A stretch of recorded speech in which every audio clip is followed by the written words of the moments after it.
Carrie Lam's New Year wish is for lawmakers to pass the government's political reform package. 150,000 spectators delight in Lunar New Year parade. And we are not at war with Islam. We are at war with people who have perverted Islam. Obama calls on Muslims to distance themselves from brutal ideologies.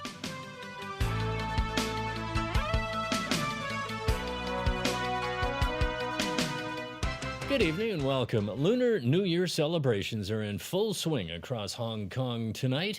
While many are sending wishes for luck, health, and wealth, others are hoping the Year of the Sheep brings political reform. Here's Ronnie Samtani. The sound of firecrackers marked the start of the Year of the Sheep. While firecrackers are illegal, it remains a new territory's tradition. The acting chief executive took part in the festivities this morning. Carrie Lam presided over a lantern lighting ceremony and wrote a New Year couplet calling for social harmony. Lam wished everyone good health and happiness in the new year. She also expressed hope that the government's political reform package will be passed in the Legislative Council. Lam explained that during a recent visit to Beijing, officials in charge of constitutional development expressed the willingness of the Pan-Democrats to communicate with mainland officials. She stressed that the administration will continue to try to arrange a meeting between the two sides. But Lam reiterated that it would not be practical if the only goal of the Pan-Democrats is to ask the central government to retract the reform framework set by the National People's Congress Standing Committee in August. She also said that there shouldn't be any preconditions for the talks. On this first day of the Year of the Sheep, thousands flocked to the Lam Tsuen wishing tree. It's so beautiful out here, and I love seeing all the cultural decorations, the food, it's just perfect. What's your New Year wish? Good health, happy all the time. Good health, long life, and just prosperity, really. I have a good results in university. Apart from the traditional wishing tree, this year couples can cast their hopes and dreams together by tying wooden heart-shaped wish locks to this red rope, which itself symbolizes the destiny that connects two lovers. Over at the airport, there was a Lunar New Year lion dance to get everyone into the festive mood. And this baby boy was born 2 minutes after midnight at Baptist Hospital. Weighing 3.5 kilos, he is the first baby born in the Year of the Sheep. Mr. and Mrs. Chu are the proud parents. Ronnie Samtani, TVB News. And congratulations to them. Tons of oohs and ahs were heard from this year's Lunar New Year parade in Tsim Sha Tsui, which celebrated its 20th anniversary. Here are all the best highlights.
Lunar New Year festivities were equally colorful across the world. Diane To gives us a sneak peek, starting with Beijing.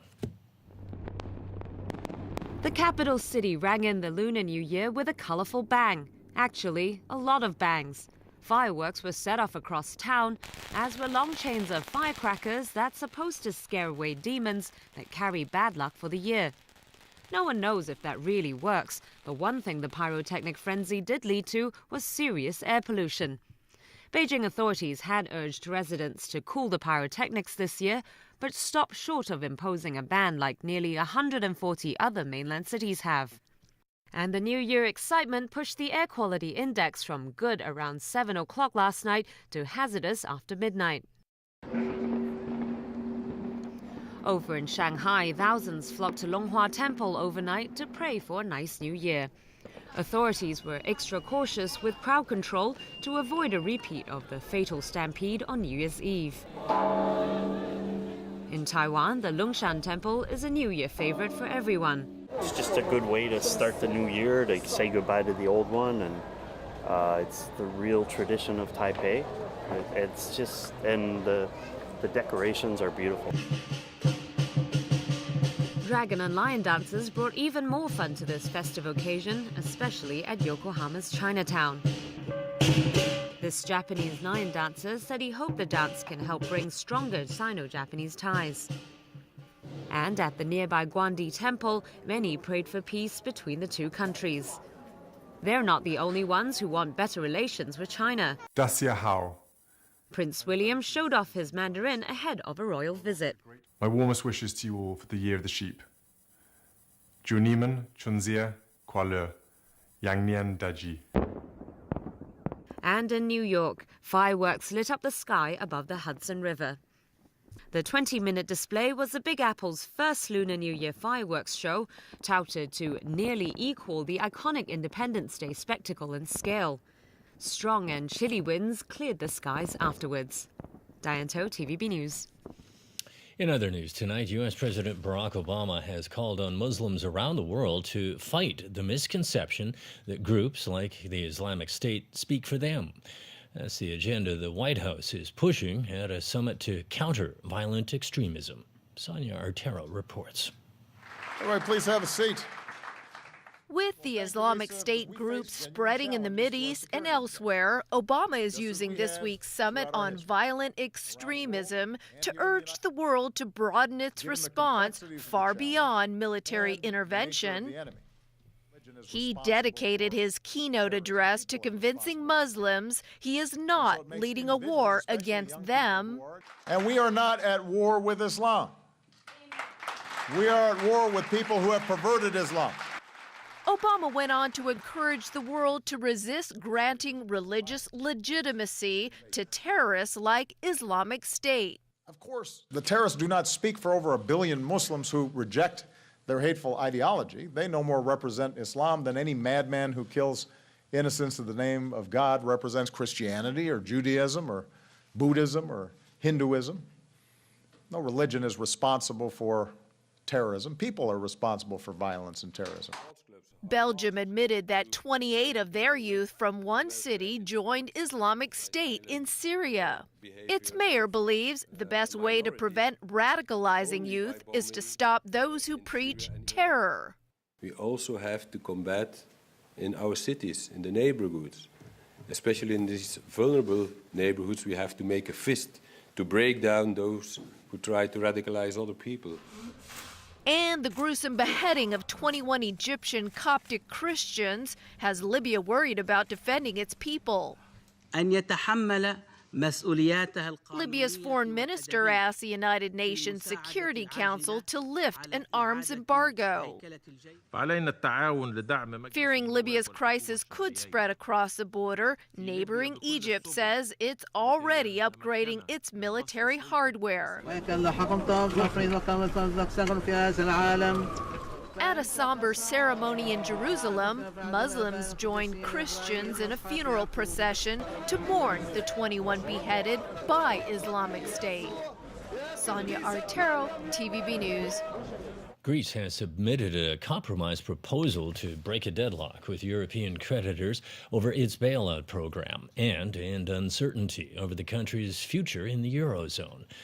The proposal requests a 6-month extension of the loan program that has kept Greece from bankruptcy since 2010. However, one Greek official made it clear Athens is not offering to continue the spending cuts, high taxation, and reforms that were a key condition of the bailout. Eurozone finance ministers will scrutinize the proposal tomorrow. Ukrainian troops continue to stream out of an eastern town after a massive assault by pro-Russian rebels. The fall of Debaltseve is one of the worst defeats of the war for Kiev, which has been unable to stop pro-Moscow rebels fighting for what they call New Russia. From the moment the ceasefire took effect on Sunday, pro-Russian rebels in Debaltseve maintained it did not apply to them. After holding out for days at the strategic railway junction, it was clear the surrounded Ukrainian troops were outgunned. Many Ukrainian soldiers, like these ones, have been taken prisoner. Drone footage shows some of the devastation in the ferociously contested region. With Debaltseve now in their hands, the rebels say they will start implementing the truce, including pulling back some heavy weapons from the front. Meanwhile, hundreds of demoralized Ukrainian troops are arriving in government-held territory. And the withdrawal may have saved thousands of Ukrainian lives, but yet another military defeat will be difficult to stomach for a population weary of the long conflict. Ukrainian President Petro Poroshenko has tried to cast the defeat in a positive light, but today he called for United Nations peacekeepers in the east. This Ukrainian political analyst says Poroshenko had no alternative. He adds that whether the rebels go further will depend on Russian President Vladimir Putin. Meanwhile, Western countries are accusing Moscow of violating the ceasefire by sending its armed forces to fight on behalf of the separatists. But they are also careful to say the peace deal is still alive. Obviously, there are some violations, and is it perfect? No, but we don't think the alternative or the right option is to take steps that would hurt the implementation of the agreement. With Debaltseve now under separatist control, there are hopes that the peace deal may have a better chance in the region, but Western allies have threatened to impose new economic sanctions on Moscow if fighting does not end. And Washington has yet to decide on whether to send weapons to Kiev. Thailand's Attorney General has filed criminal charges against former Prime Minister Yingluck Shinawatra for negligence in a case that could land her in prison for 10 years. Prosecutors accuse Yingluck of dereliction of duty when she oversaw a rice subsidy scheme that lost billions of U.S. dollars. The charges came after Yingluck's impeachment by the legislature 1 month ago, which forced her out of politics for 5 years. A court decision forced her to step down last year, shortly before the military staged a coup and seized power. Today's move is widely seen as another attempt to cripple the political machine of Yingluck's brother, former Prime Minister Thaksin Shinawatra, who was overthrown in a coup in 2006. Back locally, filmmakers and NGOs are coming up with new ideas to inspire people to work for a good cause. João da Silva took in their film festival. 5 filmmakers and 5 NGOs came together and made 5 films for the common good, or for good as the organizers call themselves. They are essentially a group of friends with a social conscience and a passion for filmmaking. But their For Good film project shows that they're about much more than that. For Good gets a little confused as like a film production house sometimes, or a film a media company. But we're not just that. We want to use art to help them, but then still take that extra further step to bring action. Shaw explains they want to bring people into contact with activists and inspire them to get involved. The Justice Centre Hong Kong, an NGO working for asylum seekers, is one of the 5 NGOs that partnered with For Good to develop a short film. Through the whole time that they're here seeking asylum, which can take several years, they're in legal limbo. They have no legal status, they have no right to work, and the assistance that they get puts them in situations of deprivation and poverty. So I hope that what the film can do is dispel some of the misperceptions that some people in the public have about refugees.